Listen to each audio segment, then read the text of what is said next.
conversar cómo lograr que esa pueblo de Chile y que quieren este país y a la gente le vaya bien. Que se crean entre los cubanos en el exterior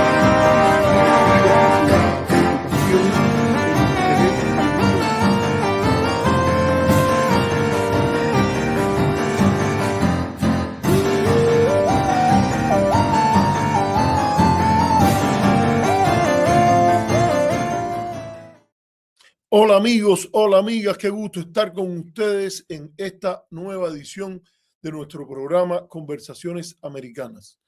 Hoy es un día especial porque es el 28 de enero y el 28 de enero en código cubano, en código latinoamericano, es un día especial por una razón muy específica, que es el natalicio del apóstol de Cuba. Yo diría es el segundo gran liberador por su pensamiento, por su manera de pensar América Latina y Cuba en particular, que fue el apóstol de Cuba, José Martí. Yo creo que hay que empezar por ahí porque es algo que nos toca a todos y porque la vigencia de su pensamiento, la vigencia de su pensamiento patriótico, nacionalista, de justicia social, republicano, de justicia social, es hoy más vigente que nunca. Y por aquí quiero empezar porque es un tema que hay que recordar. Yo voy a hablar de los componentes que son importantes o que hoy me parecen más importantes, porque el pensamiento de José Martí es un pensamiento que hay que estudiarlo completo. Si usted es un buen cubano, no hay ningún otro pensador que haya estructurado, pensado, discutido el tema de Cuba mejor que José Martí. A pesar de que le tocó vivir gran parte de su vida fuera de Cuba, él vivió, se desvivió, pensó, trabajó noche, tarde, madrugada, todo momento en función de la idea de su patria cubana. Su patria cubana que la veía atenazada entre, por una parte, lo más importante que con lo que tuvo que vivir desde los 16 años fue el yugo colonial español que lo llevó a la cárcel por escribir una carta llena de patriotismo, llena de valor, en la cual se refería a uno de sus compañeros de curso que se atrevía a colaborar con el dominio colonial español, la violación del derecho de los cubanos a ser libres, y le preguntaba sobre la gloria de los apóstatas. Se refirió a él en esos términos y en términos que solo pueden indicar el desprecio de un hombre con ética, de un hombre que entiende desde muy temprana edad que la vida tiene sentido vivirla si se vive para la libertad, si se vive para librarse del yugo, si se vive para vivir una vida digna. Y yo creo que eso es importantísimo a la hora de mirar a José Martí.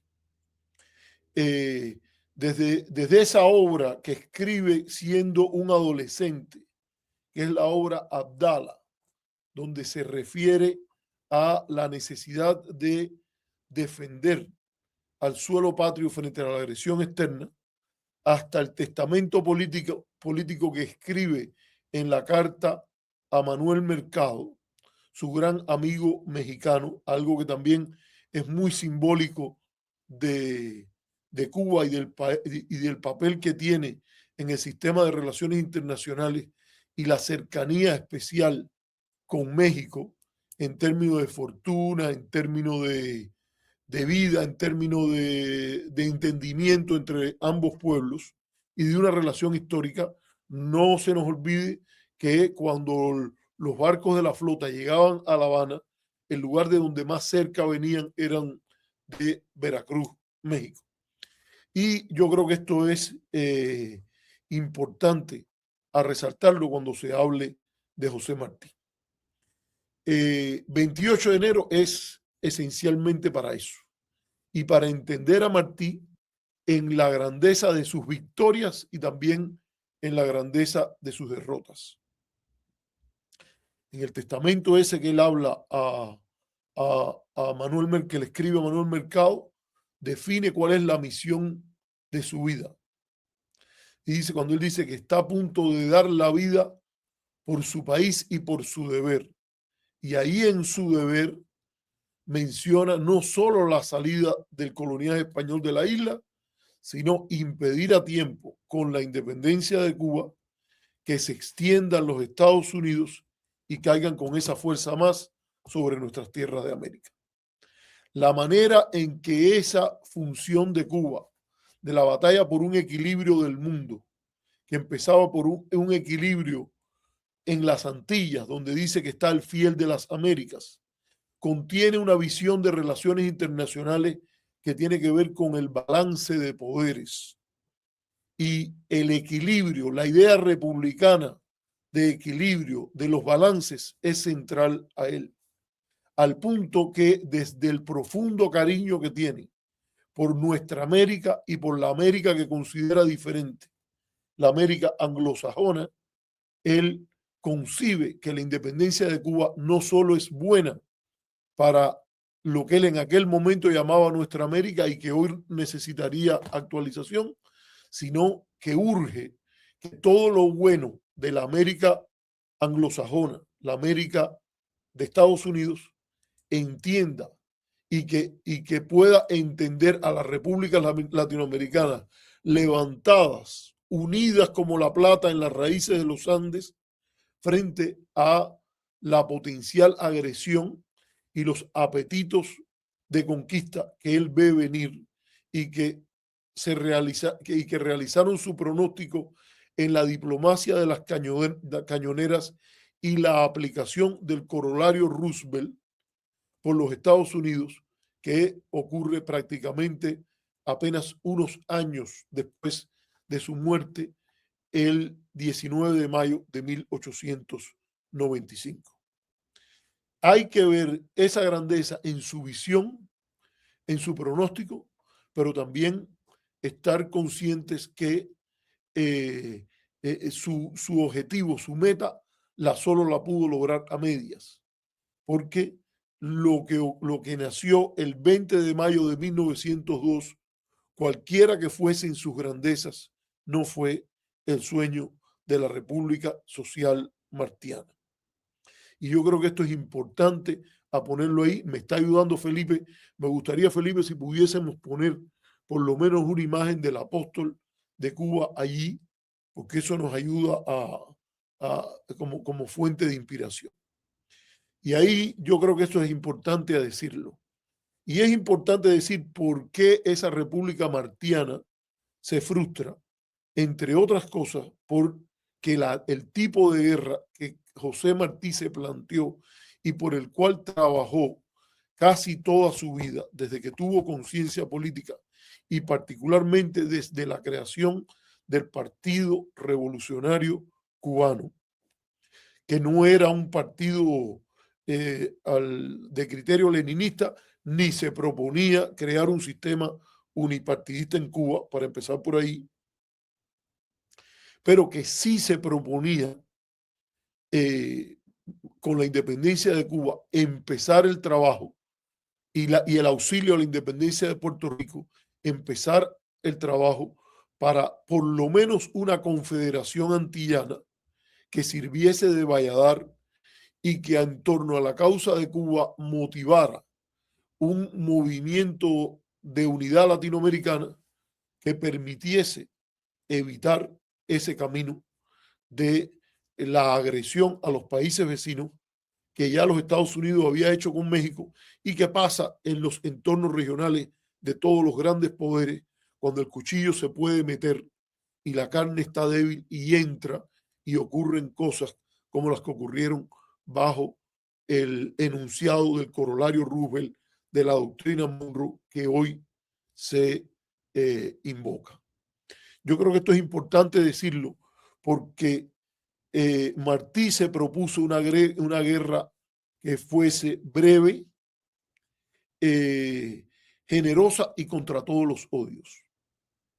Y la idea era de que teniendo un país donde habían divisiones importantes, por ejemplo, en torno a la cuestión racial, divisiones entre el origen peninsular de una parte importante de los que vivían en la isla y los nacidos en Cuba, divisiones que llevaron, como por cierto lo menciona Eliades Acosta, que estoy leyéndome el libro de él, de los cipayos del Caribe, que tuvo un grupo importantísimo de personas que se unieron a los voluntarios a hacer una guerra corta que evitara los costos fatales materiales, pero también el trauma social que representaba una guerra larga, permanente, de posiciones que se prolongara y que fue en última instancia la que se vio forzado a hacer el pueblo de Cuba para obtener su independencia.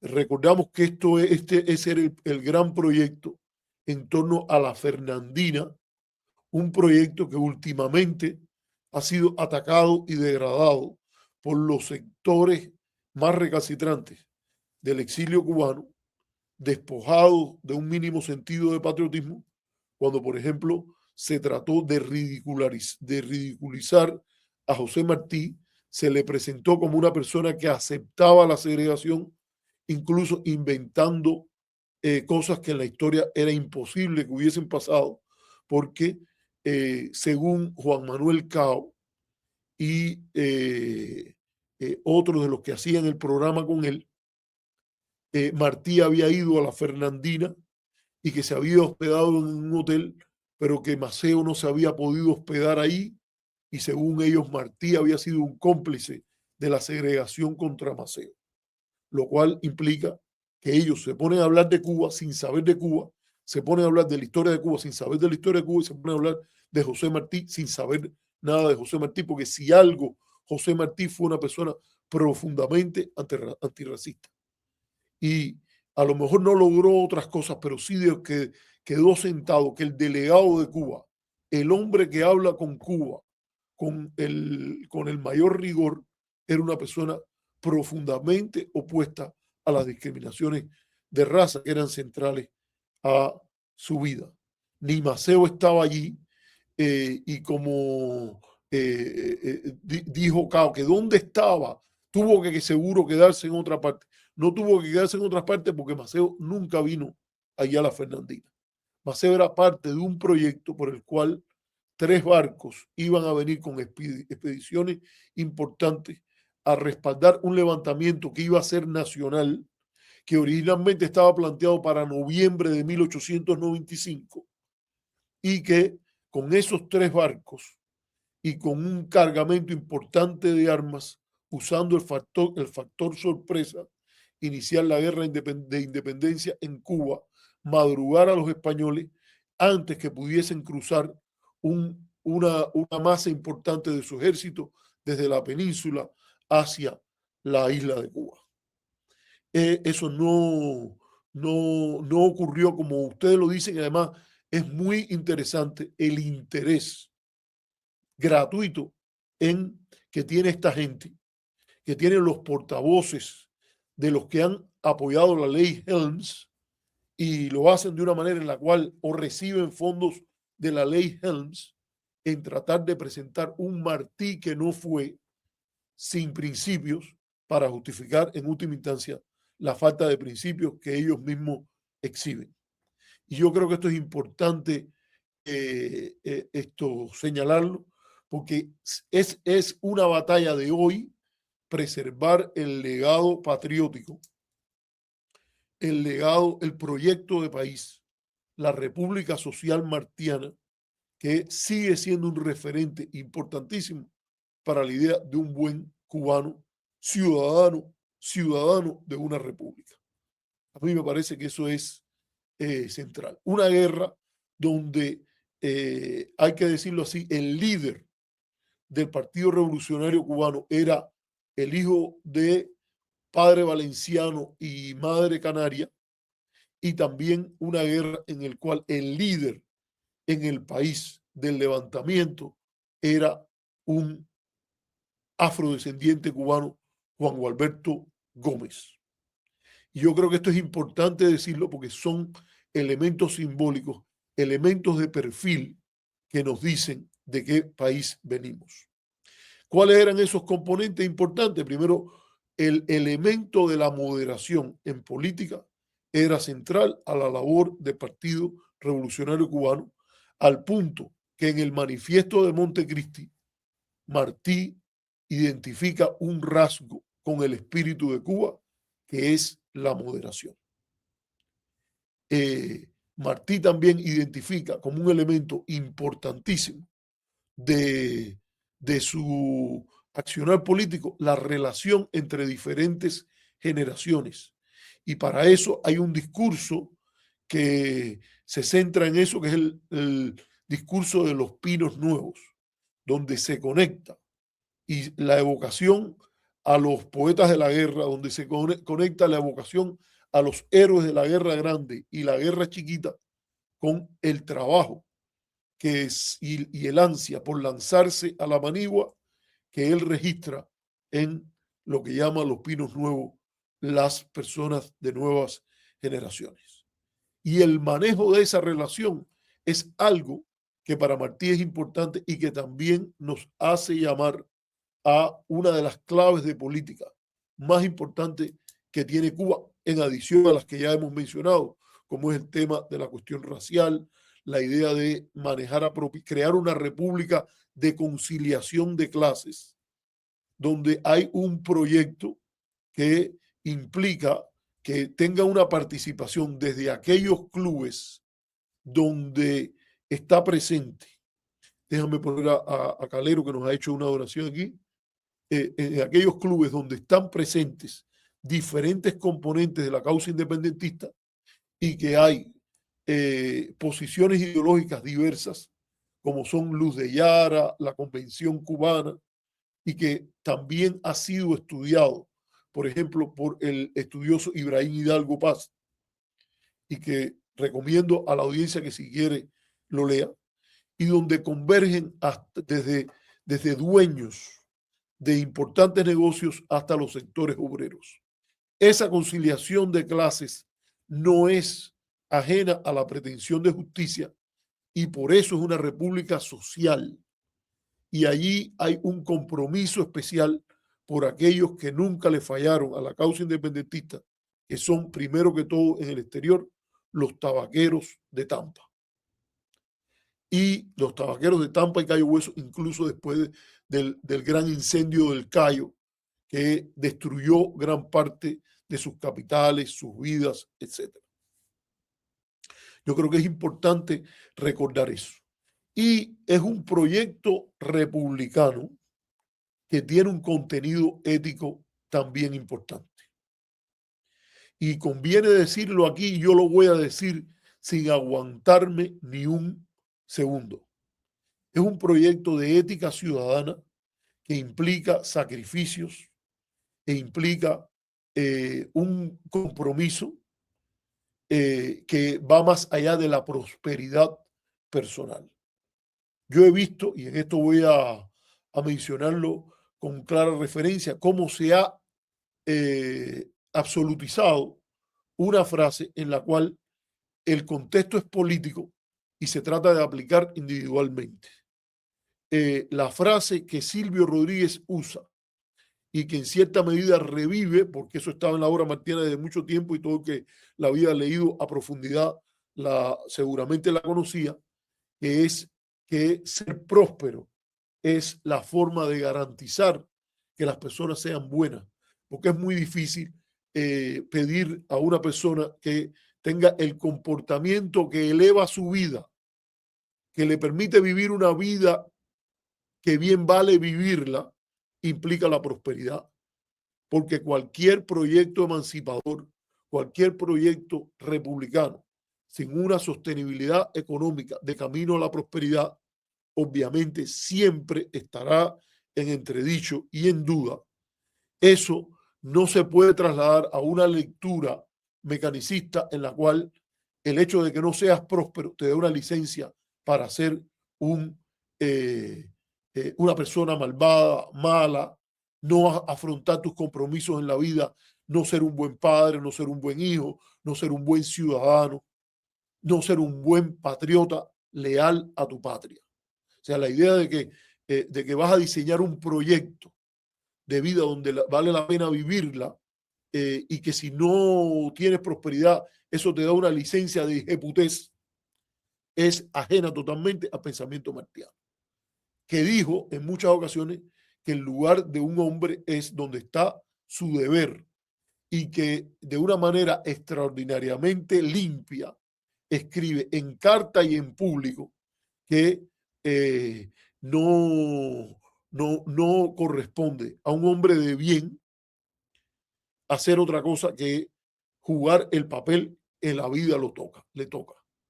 Incluso con la disposición a dar la vida por lo que realmente cree, si eso fuese necesario.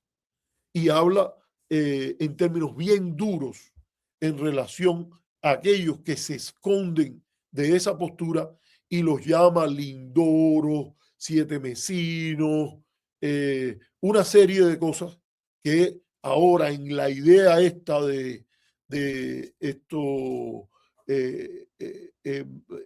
tener un debate civilizado no debe ser abandonado. Una palabra martiana que es un insulto, es una buena palabra cuando define adecuadamente a aquellos que hacen cosas como esconder a su madre indígena, renegar de sus compromisos políticos con la República, pensar de manera individualista en la cual no se compagine en modelo el interés individual con el interés comunitario. La república como concepto de la cosa pública, res pública, es central al pensamiento martiano. La idea de tener un pensamiento realista en política interna y en política de relaciones internacionales es muy importante también en él, cuando tiene estos conceptos de conciliar intereses, curar discrepancias, pero también tomar una política clara en relación a los planes, los proyectos, los modelos y paradigmas que incluyen una ética del buen vivir, que incluye una ética que incluye la prosperidad económica, pero también incluye otro tipo de cosas, incluyendo la lucha por la independencia de su patria, que también viene de un elemento importante geográfico, el océano imponente que existe entre España y Cuba. Lo digo con toda claridad.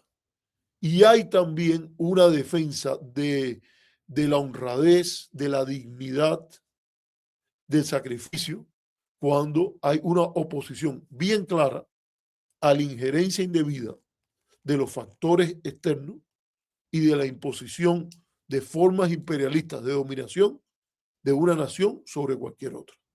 Lo digo y lo voy para que no quede como alusión, a mí me parece, y voy a referirme ya desde ahora, entrando en esto, y no me voy a ocultar detrás de José Martí, sino voy a decir que tiene que ver con mis interpretaciones de esto. Cuando uno ve un título como La vida es una sola, algo que sabe, es una verdad de perogrullo, en el reciente video de la joven Cuba, a mí me parece que se dicen muchas cosas apropiadas, correctas ahí.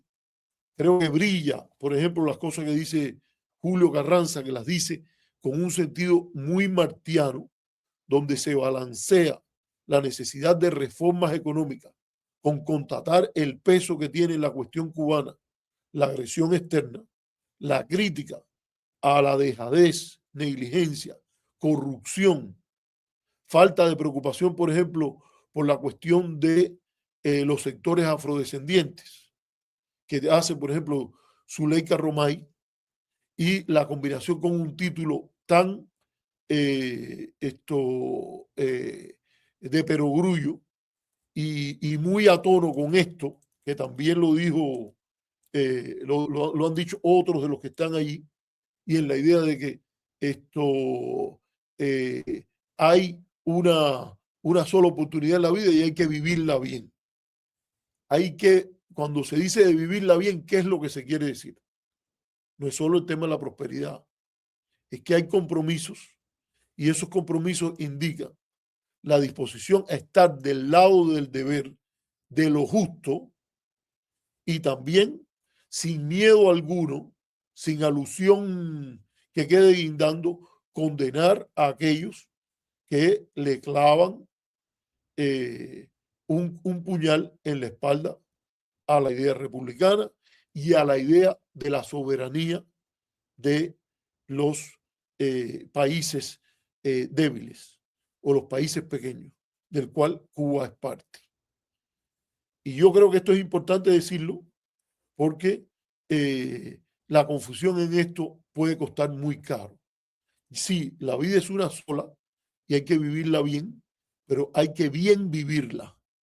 Y bien vivirla quiere decir buscar la prosperidad económica, preocuparse por el bienestar de la familia, pero también arremeter, cuestionar todo lo que sea.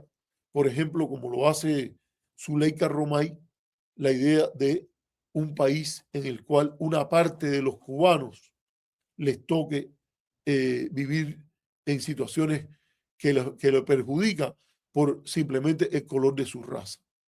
Y aquí hay que ser coherente, ¿me entiendes? Cuando tú hablas a favor, como lo están haciendo algunos que están divulgando esto y le están dando sus propias interpretaciones, de las cuales, por cierto, no son responsables la gente del video,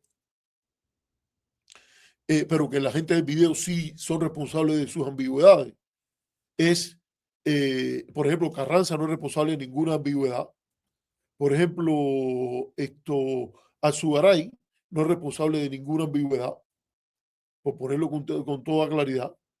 Y yo creo que aquí es importante marcar que eso, una vida bien vivida, una vida en libertad, no es una cosa de que tú hagas lo que te dé la gana. La vida en libertad se vive a partir de determinadas normas que en Martí son importantes porque no es vivir y dejar vivir, es crear las condiciones para que se pueda vivir una vida digna, que es la forma de vivir con dignidad. Eso implica una proyección que tiene que ver con el ideal ilustrado de la enseñanza, una sociedad que valore lo importante que es que las personas puedan pensar con cabeza propia, que no sean dominadas y adocenadas ni por políticas de una prensa controlada por un partido, pero tampoco por el dominio absurdo que se ve venir y que está jugando un papel importantísimo en las posiciones de muchas personas que llegan al punto, a veces con comprensión de autores de la joven Cuba, como ha sido la propia Mariana Camejo y Harold Cárdenas, que ponen un artículo en la joven Cuba en la que dicen que como una especie de comprensión sin condena a aquellos que ven la posibilidad de una intervención extranjera como misión liberadora. Eso a mí me parece que registra la clave incorrecta de lo que es un proyecto martiano y un proyecto guiterista, que es la vocación fundamental de un nombre como es la joven Cuba, para que quede claro por dónde yo vengo. Ahí. No, bajo ningún concepto, en la ausencia de un genocidio ocurriendo en Cuba, es justificado, es entendible que no sea por la falta de una educación patriótica apropiada y por el nivel de indoctrinación y resentimiento acumulado, que alguien que es justificado llamarlo a Papipio, Alzagola, Lindoro,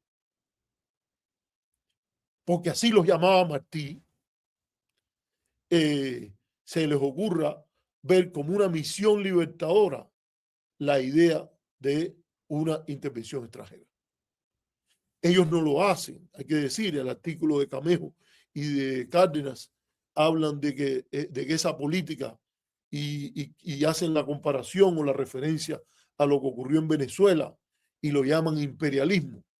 Pero siempre, y yo no creo que es el tipo de conciliación por el que trabajaba José Martí,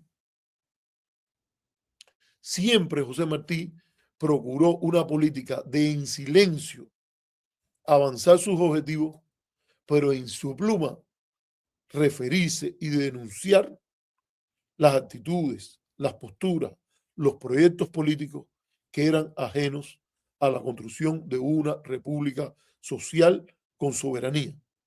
Y en estos inventos, por ejemplo, que yo lo quiero decir con toda claridad, porque yo me considero amigo de Harold y yo le dije que si quería venir al programa, me dijo que no, que él no puede, que tiene limitaciones por su trabajo de expresarse públicamente. Y yo espero que esto no sacrifique en nada los elementos de amistad que tiene, pero yo creo que yo no sé de dónde, teóricamente, después de haber estudiado relaciones internacionales en una universidad como la Universidad de Columbia, Harold puede hablar de soberanía individual, porque dice que la soberanía de país no tiene sentido sin la idea de la soberanía individual. Yo creo que Martí tenía eso bien claro. ¿Okay? La sostenibilidad de cualquier proyecto soberano, naturalmente que tiene que buscar la prosperidad económica y encontrar un camino de sostenibilidad, conciliación, etcétera. Eso a mí me parece claro. Pero nunca se le hubiera ocurrido a nadie que tiene un conocimiento de relaciones internacionales mínimo hablar de ese concepto de soberanía individual. El mero concepto de soberanía implica que no hay poder por arriba, es el poder último. La idea de la soberanía es el poder legítimo último. No viene del Papa, no viene del emperador, le viene al rey en su definición original directamente desde Dios.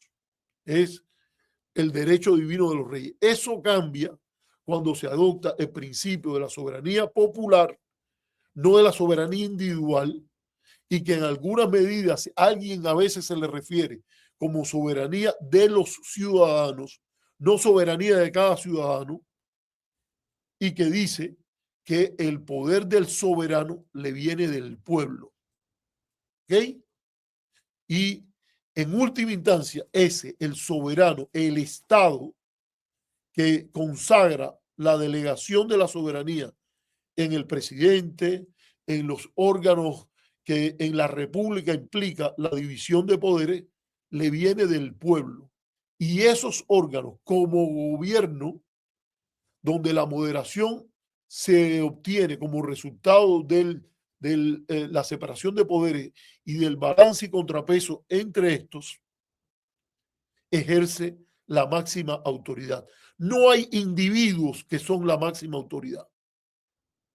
Incluso cuando el rey es la máxima autoridad, eso implica que él es la máxima autoridad porque está a cargo del Estado. Eso es un concepto que pierde la discusión sobre lo que Cuba es, sobre lo que es su independencia, sobre lo que es la autodeterminación de los pueblos. Esta idea de que el ciudadano hace lo que a él le plazca, porque es la máxima autoridad, ¿de dónde sale esa idea de la soberanía individual? Yo no creo que hay nadie con un mínimo de rigor teórico, de discusión, de pensamiento político, que repita eso. Eso lo han dicho varias gente en el pasado, en el propio Cuba Posible. Yo recuerdo que le discutí aquello y se lo planteé él con su reserva, con esa manera de no confrontar un debate teórico cuando lo lleva. Mira, no hay soberanía individual. Los ciudadanos no son soberanos. Los ciudadanos son soberanos cuando o actúan como la ciudadanía, dígase, el conjunto de ciudadanos, eligiendo a aquellos que ejercen de manera delegada la autoridad en representación de la nación. Esos son los estados modernos. Los estados monárquicos aducían que la soberanía le venía a la familia real, no del Papa, no del emperador como se concibió en Westfalia, sino directamente del rey.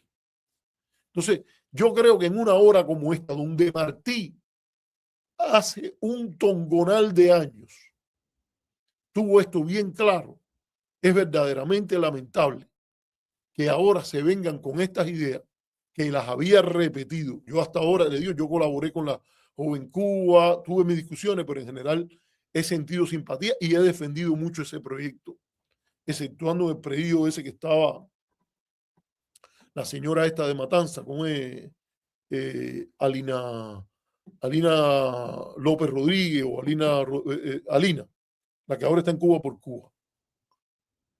Que ahora es un tanto raro que una cosa que dice que puede ser bien clara, que por una república martiana, por ejemplo, ese conjunto de videos donde hay poco que hablar en contra, pero también hay bastante que decir de ciertas ambigüedades que no son, a mí me parece casuales. Y yo recuerdo cuando entrevista Mariana Camejo a Fernando Pérez, y Fernando Pérez cuando le dice algo de unos modelos y no sé qué, y dice él que uno de los modelos es el toque, con todo el respeto por el gran cineasta que hizo El Ojo del Canario, Madagascar y todo eso, ahí se impone una pregunta, que es, ese modelo que tú tienes, tú estás claro que está pagado por una ley contraria a la soberanía de Cuba, a su independencia, a la idea de una república social martiana,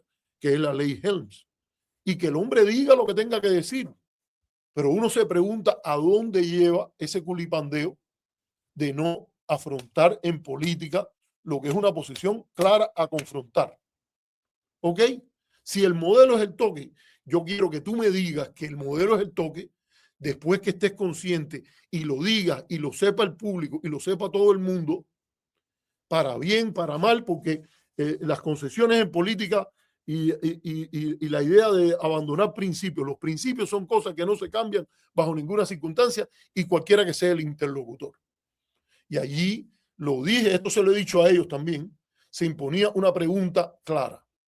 ¿Estás consciente que estás recomendando como modelo, más allá de tus méritos cinematográficos y la grandeza que tiene, por ejemplo, escenas del Ojo del Canario defendiendo la libertad de expresión, que estás recomendando a una libertad que no es tal? Porque la libertad que te va a traer la ley Helms es una libertad que es una libertad comprada. ¿Ok? Es una libertad al servicio de.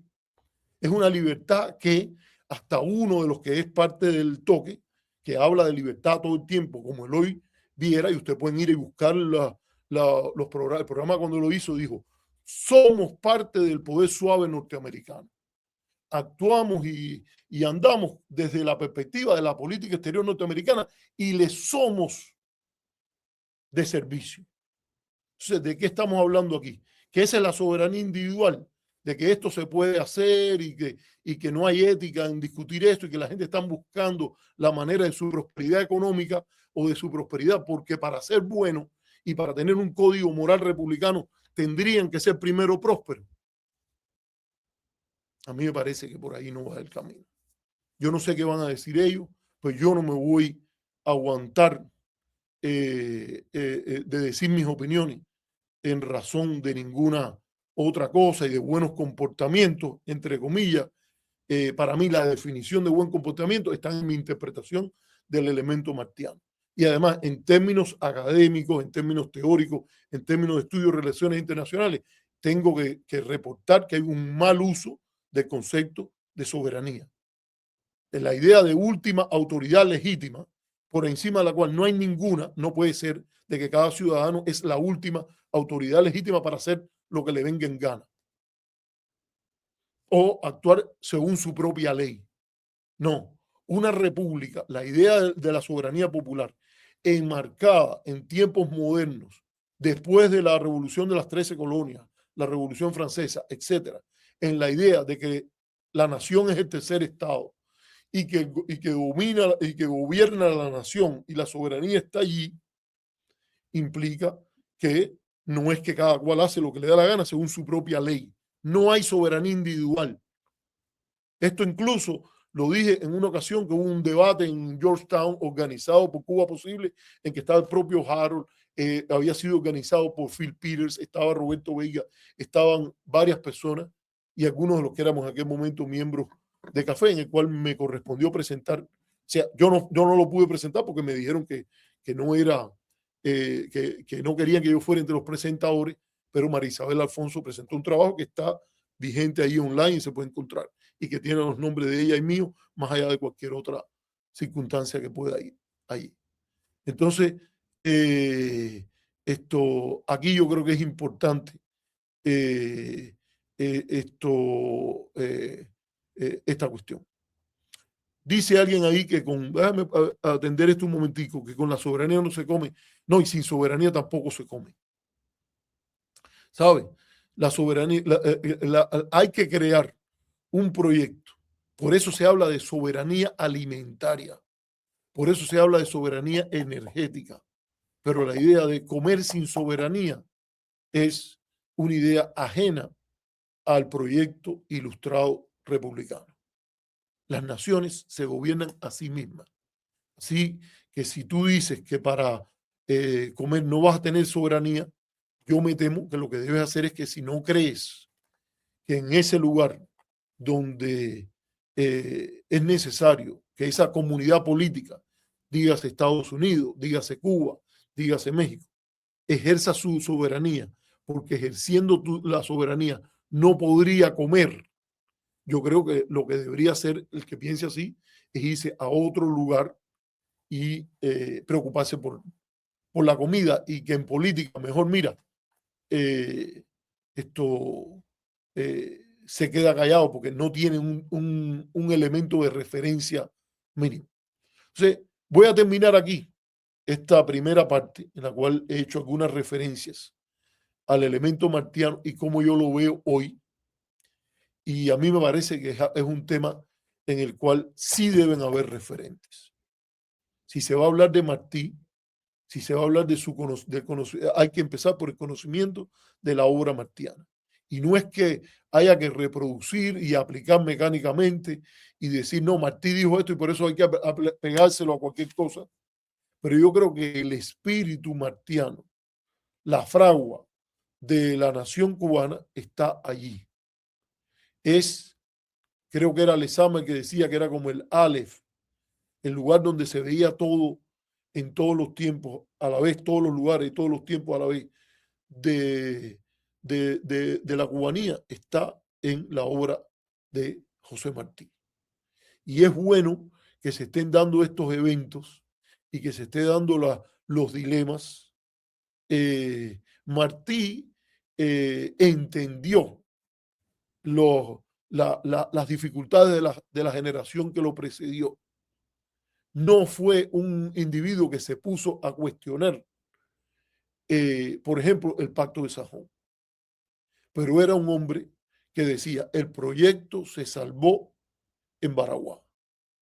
Y se salvó en Baraguá porque se admitió y se dijo con toda claridad que no iba a haber paz, que no iba a haber entendimiento definitivo sin la independencia de Cuba y la posibilidad de los cubanos de autogobernarse.